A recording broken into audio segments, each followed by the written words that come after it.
welcome back to Weekly EP. My name is Cody Swanson.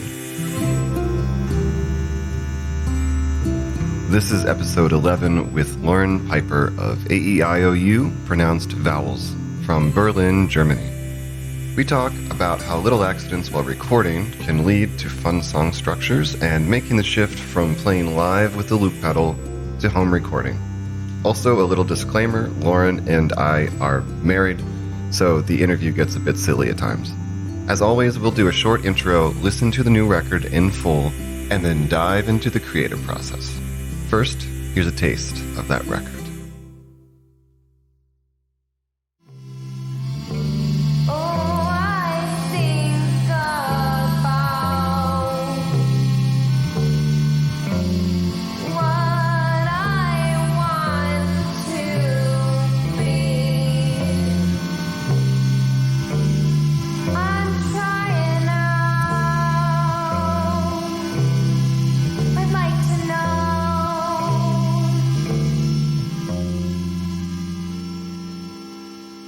Welcome to the podcast.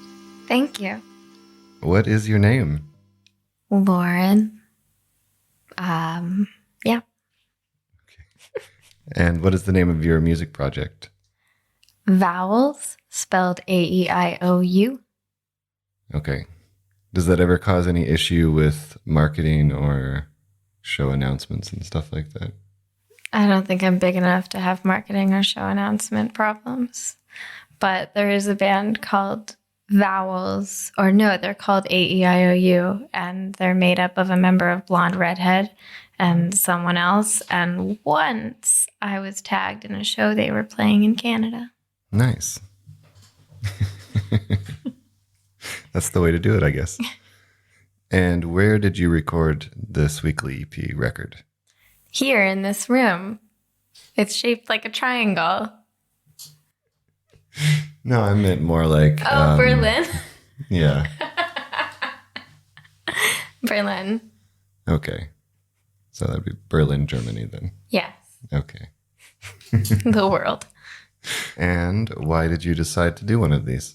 Well, I've been home on quarantine, and I figured if I'm going to write an EP in a week, now's the best possible time to do it. And because I listened to the weekly EPs that all the other people that you've interviewed have done. So one could say that you're a casual fan then. Sure. Okay, not that far. Okay. The music that's on this record, would you say that it is along the lines of the kind of stuff that you have made in the past, or your kind of normal projects, or was it something a bit different? I'd say aesthetically, it's probably in the same vein of stuff that I've done before. But I think it definitely has a different feel because I never record that many instruments when I play live. So I think it ultimately sounds fuller or a little bit different than what I would play regularly. And now the last question of the intro part of the interview.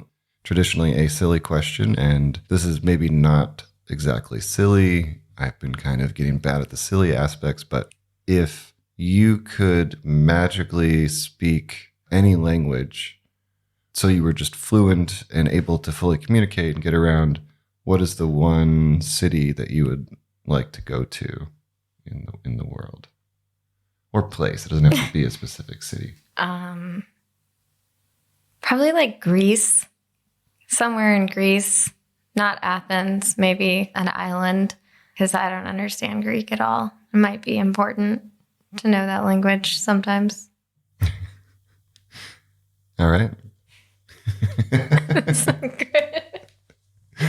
Okay, so now what is the name of your record? I think it's called something like this. I can't remember. Okay. I mean, that can be the title now. So. It might be something like this. Okay, so this is Something Like This by Vowels.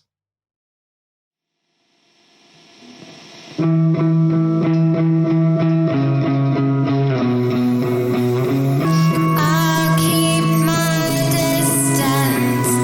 I stay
I've been doing so far. Oh, you're doing great. Now we're going to talk about the music that you made. Okay. First, with what kind of musical instruments and or interfaces, etc., you used to make these songs in general.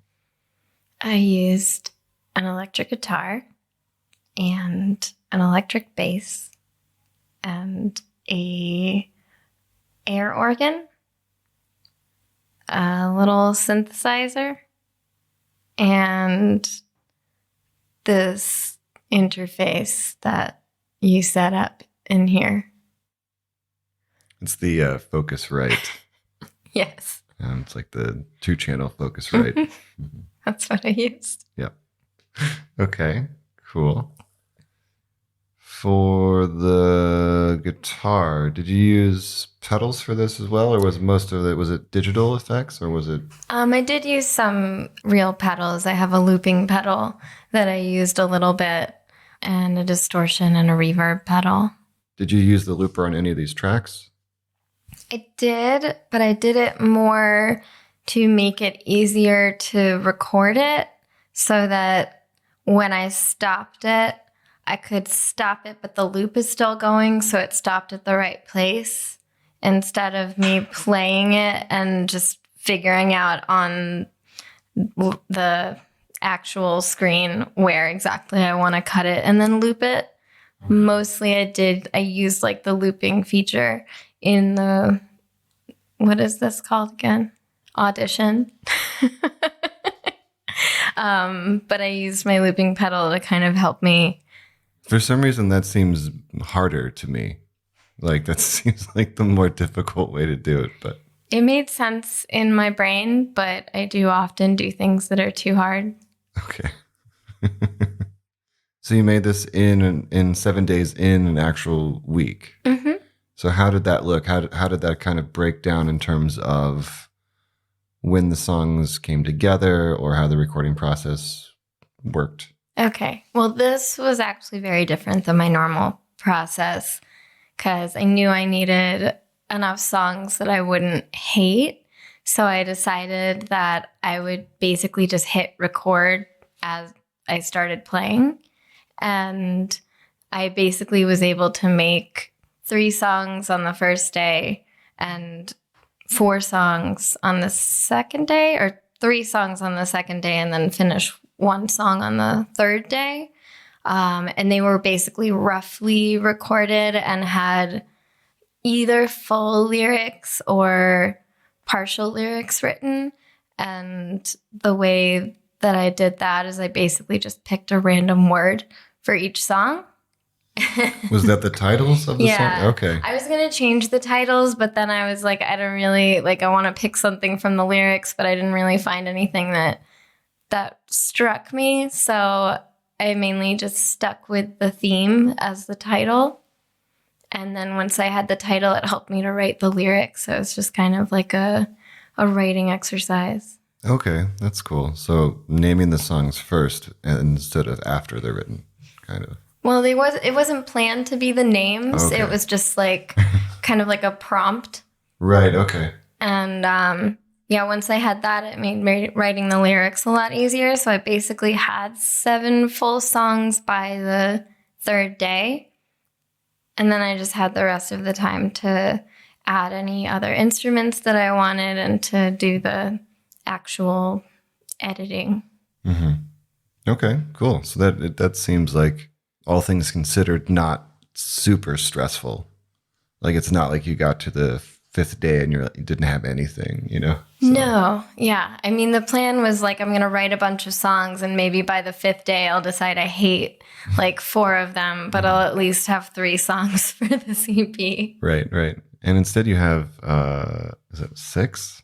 I'd written a 7th, or I was like trying to write a 7th, and I was like, now I'm running out of time, so I stopped. Okay.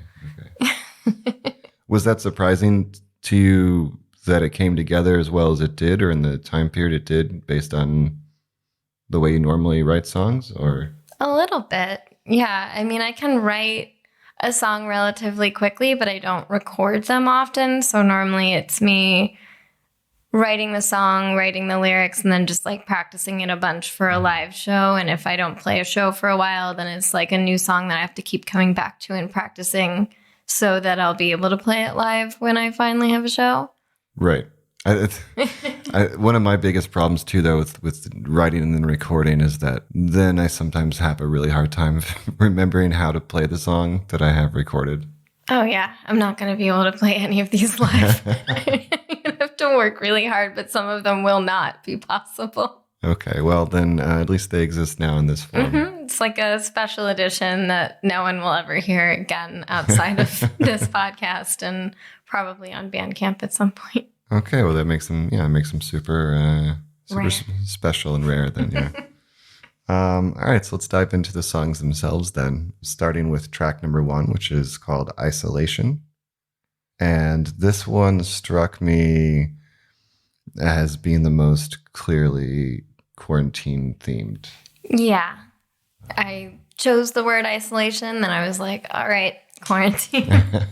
I mean, it kind of fits with, a lot of people, I think, that have been doing these in the last couple weeks and months there's at least a couple songs in each record that are related to what's going on, which makes sense. But then there's also something too about the kind of refrain or the chorus that says, who can save me? That kind of it almost makes it feel like a love song in a weird way to me, like this kind of like a fairy tale imagery. I mean, I know that's not the intent, but it sort of had this feeling where it was like this weird, like dual, like quarantine song and like Rapunzel, like leaning her head out the window of the tower going, who can save me? I mean, I think I struggle with not writing songs that are about romance or have some sort of like you-I component. And so it just kind of like, that was what came out with the theme. Yeah, I totally agree. It's when I tried not to write those kind of songs with you or I kind of just talking to someone or about someone, that kind of thing, it ends up being like, all right, am I going to write like a scathing political song now? Or just like a slam poem that turns into or just like a commentary on like where the world is right now. I know it's possible, but it's hard for me as well. Yeah. Mm-hmm. Oh yeah. And also the song has one of my favorite short little lyric bursts, which is the time is nothing, never stays. Just like it really encapsulates, I think, especially the first month of what quarantine felt like, when it was just like you literally did start losing track of the days and like the time and stuff. Yes. That's pretty much what I was thinking. Yeah. Let's see, the other notes I have here are the backup vocals are really nice. Also, I mean, this happens on a lot of these songs, I realize, but about halfway through, the song almost kind of does a complete shift into a different sounding vibe, and then it kind of comes back. A lot of these songs to me feel like sections of songs kind of shuffled together in a really interesting way. Like they morph back and forth between a driving bass line and then like a really ambient kind of flowing feel. Was that intentional, or is that just kind of how the music comes together? I think that's just how it came together when I chose to record before planning. Because then I would play something that I really liked, and then I would maybe come back to it and not remember what I played, but I would keep that and then add more to it. And so basically a lot of these were like first take guitar, and I just was like, I'm not going to do this again. And then maybe like 3 or 4 songs in, I started planning a little more. But the first couple, which included this one, were a little bit like pasted together. And then I was like going in and adding tiny little notes to fix the notes that were wrong in like the original guitar track. So it's like building something with only a few Legos that are all different colors. Sort of. Or like cut and paste stalker notes. Okay.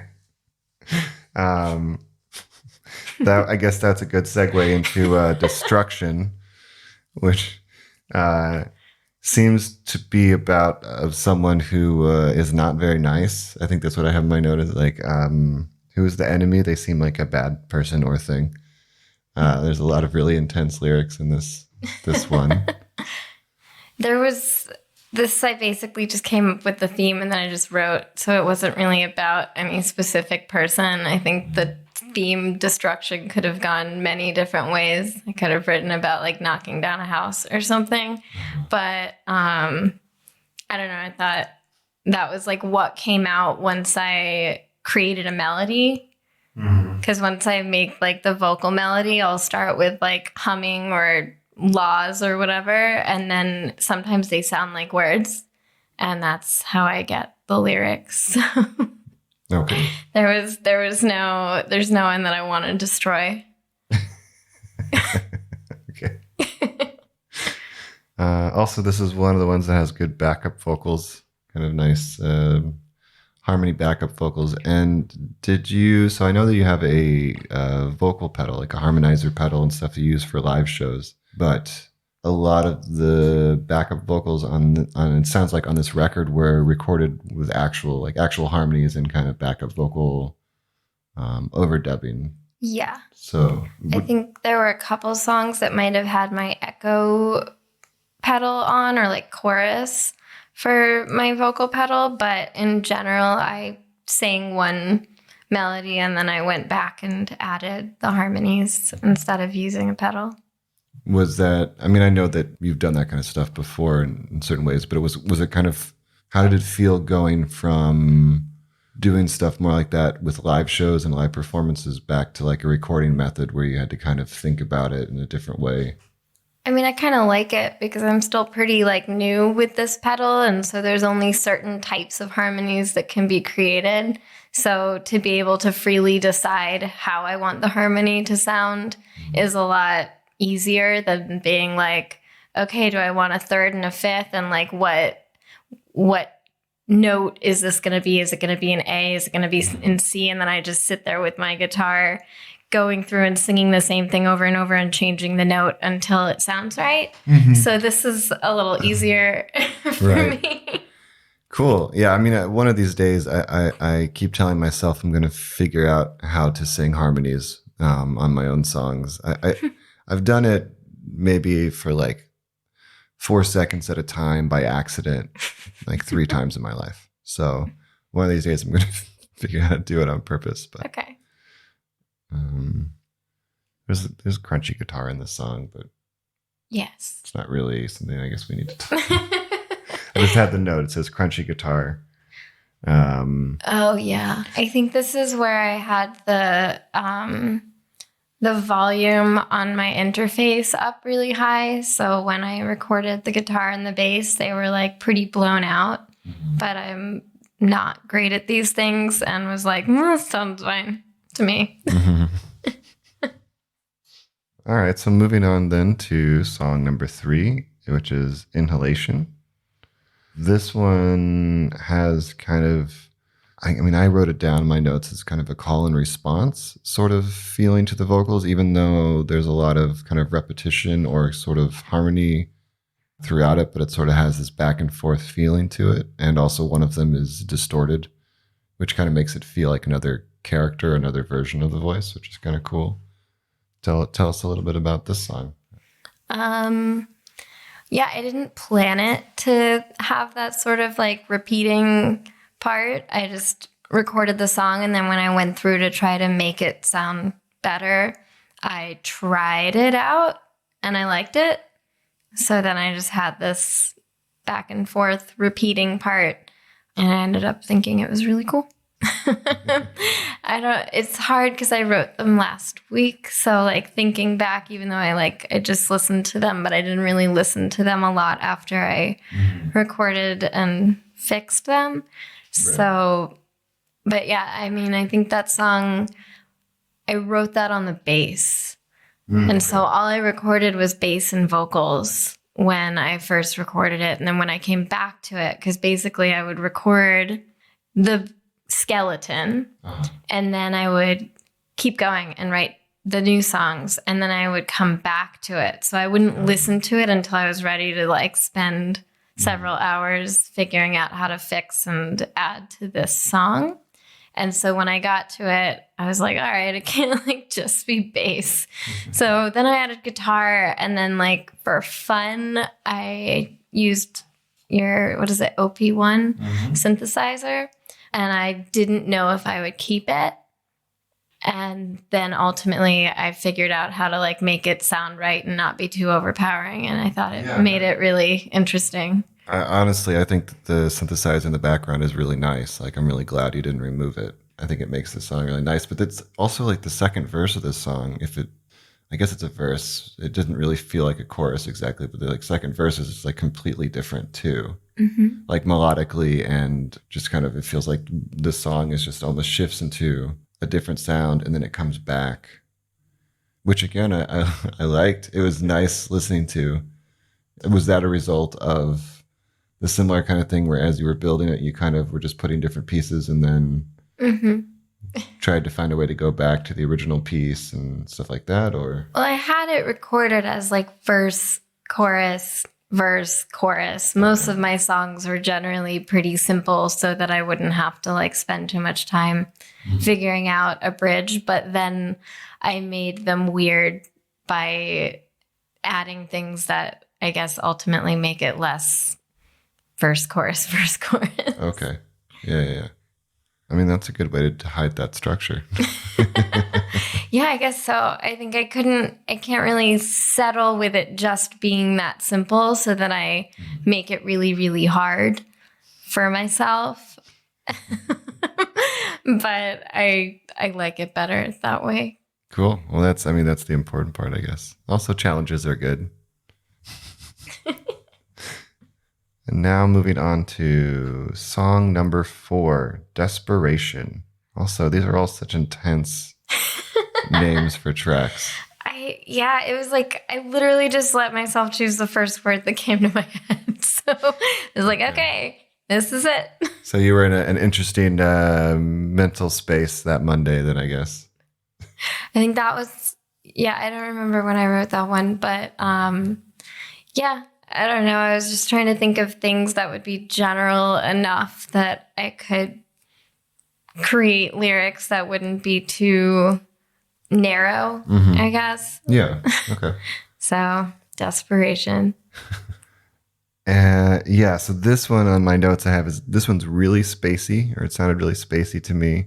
There's a lot of fuzz going on. And then around 2 minutes and 10 seconds, there's just like a huge shift in the song. Like this is, I feel like a broken record saying this, but this one in particular, like I think it changes gear for a while. And then eventually that kind of fades out and it goes back to the first part again a little bit. And then it completely shifts gear to like a third style at the end, and kind of has this really nice little kind of end bit that, I mean, it's connected, but it feels also almost like a different feeling too, or a different thought. But it's that middle part where I think my favorite bass line of the album comes in, that kind of like, like the kind of like the really driving bass line comes in. Cool.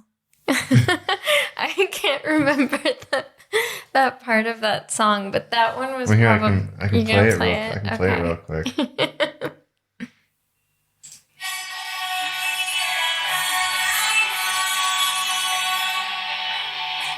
Oh, yes. Yeah. I think this song was like, I don't know if it was finished when I finished recording it the first time, but I just decided to not fuck with it. So it's not terribly consistent. Like there isn't like enough space for me to sing like 4 lines of the verse and then chorus and then 4 lines. It basically was really unstructured and just kind of went somewhere. And I didn't bother to come back and try to make it more of a like whole song. Right. Well, I mean, again, I think that's completely fine. It's just that part in particular, like, it struck me in a fun way of the most stereotypical early 2000s indie rock kind of vibe, you know, just like this drums going on in the background and like that bass kicks in, you know. I wished that I could find a way to record drums because I heard that a lot on a lot of the songs, but no. So song 5 is the one with my first note on this one is just air organ ! I always love the air organ. And the thing that I was most impressed with, I obviously am not someone that has perfect pitch, so I can't attest to the technical accuracy of what I'm saying. But every time I've tried to record something with an air organ, especially the one that we have, that's 2/3 of a tone off or something like that. It's just, you can't play it with any other instrument. And it sounds pretty good in what you're doing. Like, it doesn't sound blaringly like the instruments aren't in tune with each other. And is that something that also happened by accident? Or was that like, did you attempt to tune the bass or anything to the air organ, or you just kind of let it? No. I mean, I recorded the air organ first. Right. I think it'd be different if I'd recorded the bass first and then, or the guitar first or whatever I used on that song. But playing the air organ to another instrument is really hard because it's off by a couple whatevers. But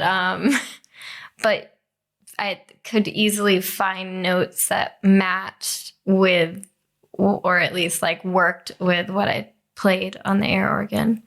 Okay. So maybe it was an accident because I don't know notation or anything. But I just kind of tried to play what I felt sounded good. Cool. All right. Well, I mean, I think you succeeded, so that's good. You should rename this record like Happy Accidents.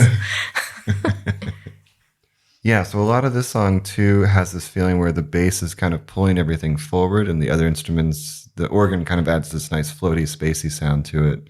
But the little guitar bits or whatever that might be in there, but even the vocals in a certain way kind of feel like almost like the bass is the boat or the raft, and all the other instruments are kind of just hanging on to it, and getting kind of pulled through this lazy rapids ride. The bass just feels like the lead character in this song. I'm going to have to re-listen to this song. Am I thinking too hard about it? No, I know I just listened to them, but I haven't in a week. So I don't, I remember the song, but I don't remember the chorus or. Okay. Well, it also has some really nice backup vocals as well. I think there's some nice reverb on some of them. Maybe this is the one I think where the backup vocals aren't exactly singing the words along. It's kind of more ethereal, more like melodic kind of sustained notes. I think I stopped singing words at some point because the way I had it recorded, at least my vocals, it was really hard to time it to sing exactly with what I had been singing before. So I decided to just see how it sounded with ahs or oohs or whatever. And I felt like that worked with the air organ sort of warm sound. Nice. Okay, so another good happy accident then. Mm-hmm. But I did write this one out. This one I planned at least I sat with the air organ, because with the air organ it has letters and numbers on all the keys. So those are, you mean the chord buttons or? Well, the chord buttons, but then each key has a number. Okay, I didn't notice that. Yeah, there's 1, 2, 3. Okay. So with that, I could just write down what I was playing. Okay. So I can remember. Oh, okay. So you wrote down the music aspect by writing the numbers down. With the keys. I mean, I basically wrote skeleton lyrics, and I would write you would in tabs, the numbers and the chords that I was playing above it. Okay. So it was pretty easy to come back and actually structure the song, even though maybe it doesn't really sound that structured, but to actually plan it instead of just be I finished it. I think it sounds like a song. I wasn't saying that it didn't sound structured. But I guess that makes sense then, because I guess a lot of these are teaching instruments. They probably give people like music that has numbers and stuff on it originally, right? Or I would appreciate all instruments to have numbers on them. Like there's some guitars that don't have the dot. Oh yeah, those are super annoying. I don't. That's really hard for me. I don't play those guitars. Those guitars are jerks. Okay. Now to the last song on the record, which is called Get There. I just have 3 notes here. Crunchy guitar, which is nice. Then there's like little bright background guitar bits that are kind of floating around in like the right side of the stereo mix. And then what seemed to me, at least, to be a happy, positive message at the end of the record when we open with dark mood of isolation, followed by destruction and things like that. And we kind of end on Get There, which sort of has I don't know, it seems optimistic. I mean, the lyrics just kind of happened, and I did sort of feel like they were like inspirational Christian rock lyrics, but I didn't like bother to change it to make it more edgy or whatever. I did sort of write it about quarantine as well. So, but this one was, I guess, loosely based on the fact that everyone's going through it. I mean, there's like support, but I'm not going to write a song that says that in those words. Too literal or something like that. Yeah, it's hard to do. Gotcha. So, any other thoughts on this final track? I wanted to end on it because I thought that it was like a good bookend, starting with a quarantine song and ending with a semi-quarantine song. I wanted it to sound really chorusy, like there were like a bunch of kids singing.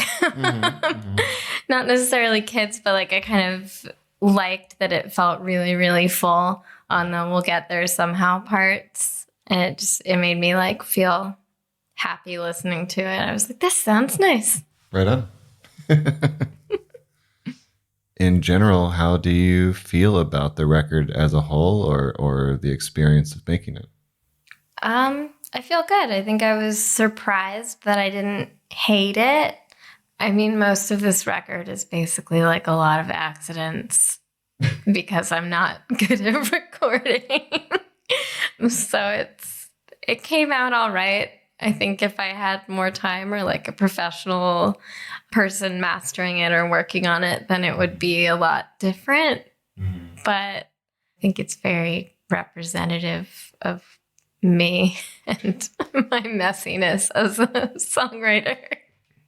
So, yeah, I felt good about it. I was really proud that I was able to do those in a week and not hate everything. I mean, I very much enjoyed the record. I say that about all of them, but it's been true of all of them. And obviously, there's a lot of extra bias going on, perhaps. Because, what are you talking about?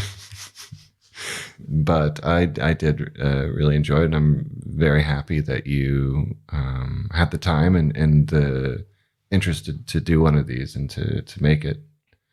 Where can people find more of your music or more of the stuff that you do? Where does your stuff exist on the internet? It sort of exists on Bandcamp. I think it's bandcamp.aeiou vowels, maybe. It doesn't have a lot of songs on it. So my Facebook has like some videos of like newer songs that I've played live. But hopefully now that I think better at this home recording process, I might go back to like my old songs and make a record of those songs so that they exist on Bandcamp as well. I absolutely think that you should do that. That would be cool. Do you have any last thoughts? I know we have to order food. We have to get dinner, so we need to cut the interview off soon. But no, it was really cool. Thank you for having this idea, and I'm glad I live with you so that it made me do it, because I probably wouldn't have done this if we weren't married here in this apartment. Yeah, I can see that. I mean, I wouldn't know how to do anything because you wouldn't have shown me how to set up all the recordings. So I'd still be like recording onto GarageBand through like the computer microphone. Right, which would have been really hard because you don't have an Apple computer anymore. Yeah, I would have like tried to download GarageBand for my Microsoft computer. All right. Well, thanks so much for being on the show. You're welcome. What do you want to? Well, we're getting Indian, right? That's I think so. Okay. All right. I'm looking forward to that. Me too. I want to spice out these sinuses. Okay, I'm not going to put that in the book. Okay. I love you. Love you too.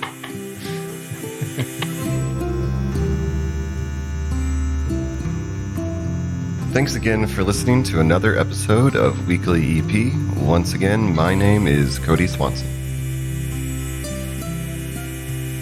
Well, I'm not sure if anyone's still listening after that absurd ending, but if you are, I am happy to report that the Indian food was very tasty. And I hope you enjoyed this week's record and interview with Lauren. Please check out more of Lauren's music at AEIOUvowels.bandcamp.com or facebook.com/AEIOU called vowels. So that's AEIOUCALLEDVOWELS. If you enjoyed this podcast, please subscribe and review it wherever you listen to podcasts. It really helps a lot. Also, you can follow us on Instagram for fun photos of the music gear used on each EP, and then other stuff, of course, as well. And all of our episodes and more can be found on our website, weeklyep.com. And if you or someone that you know would like to do your own weekly EP, please get in touch. We would love to hear from you.